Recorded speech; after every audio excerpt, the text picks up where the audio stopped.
Sponsored by Brighton Tire. Mention my channel, NDATVs, for 10% off your next purchase.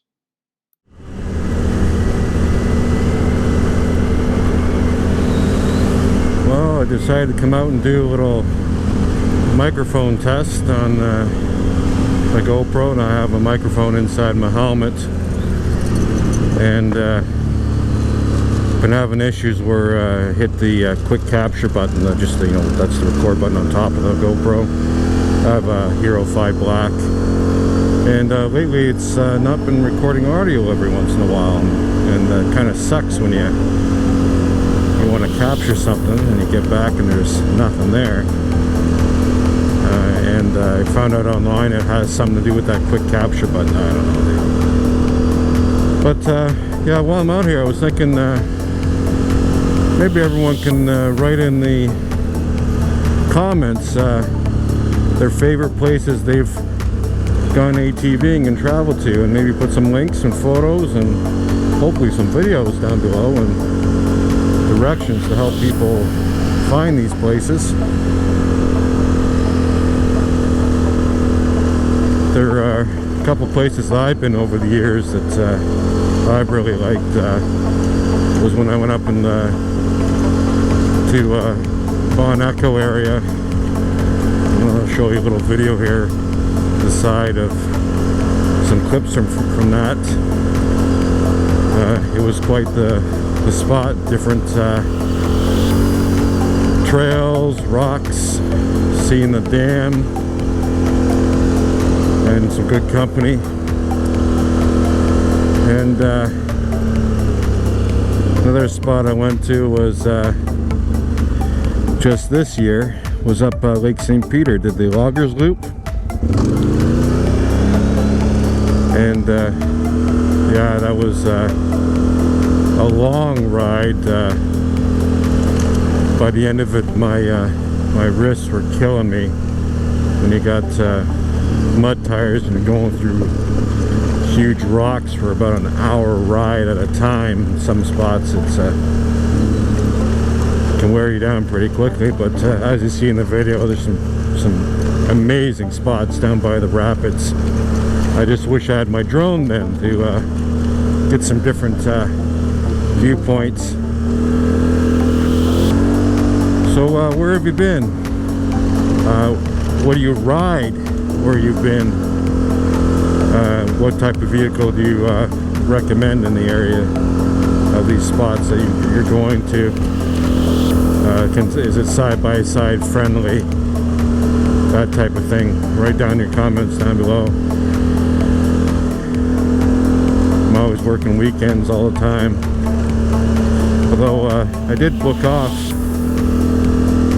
the 6th, 7th, and 8th of November.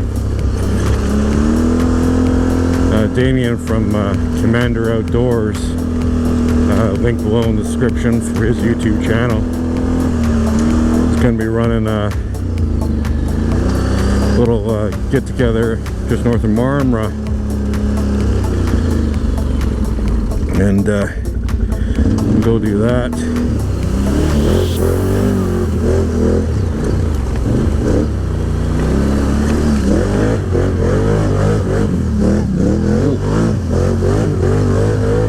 I got the new tires.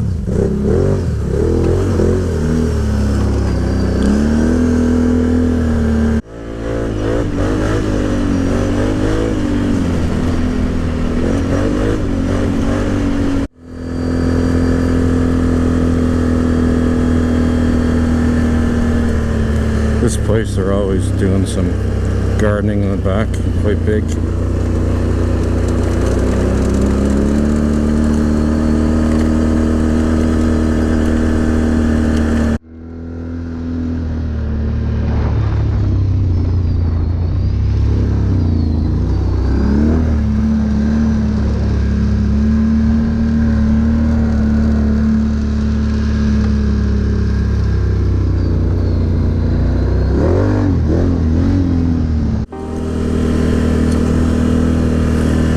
Pretty out here. You can smell the leaves. Everything is great.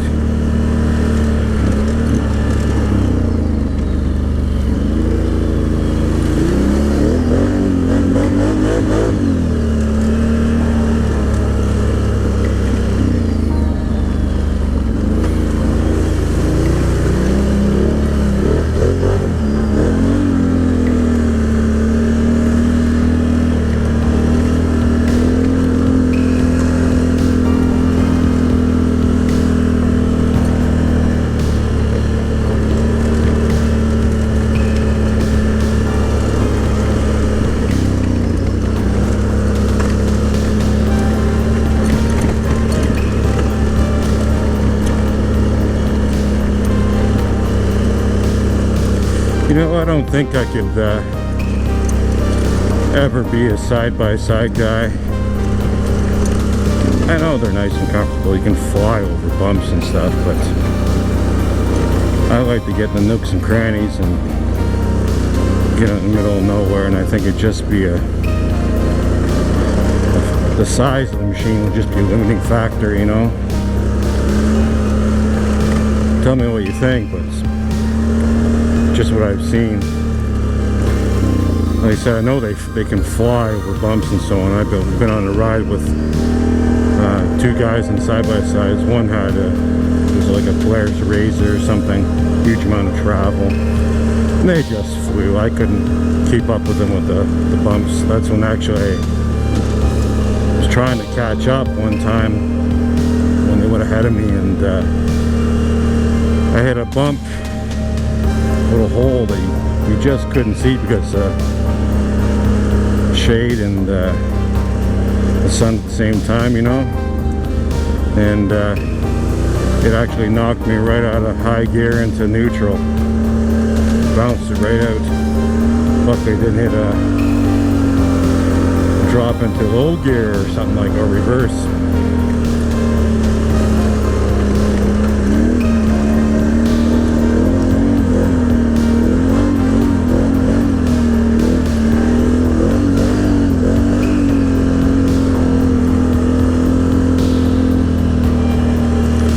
So if you're interested in that ride I mentioned earlier, check out the newly formed Marmora ATV Club group on Facebook. There's a post about it there.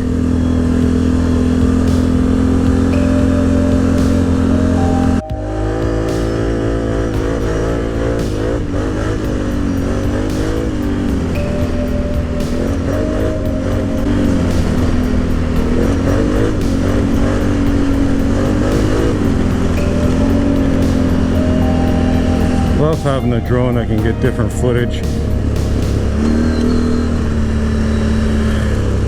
I had the more expensive one, it would have had the follow me feature. I got my old one.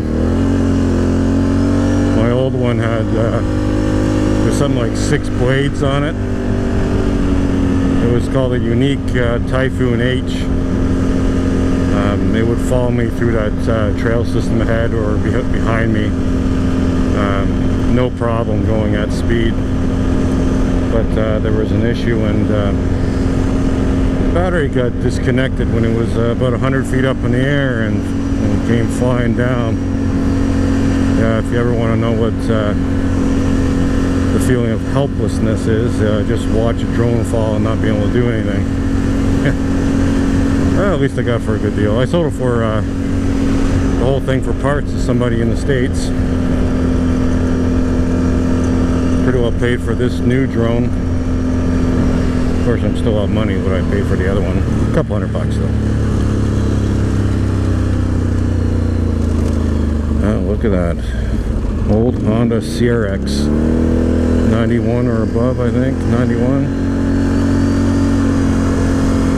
Used to be, well, almost was my my first car. Went to go look at one, and it was in good shape, rust in the moon roof and so on, so I didn't buy it. This course back in 1995 when I bought my first car. End up getting a 95 or 96 Ford Escort LX black hatchback. It only had 80 horsepower in it. It did its job. Until someone drove in front of me, turned left in front of me, and I T-boned her. She got charged.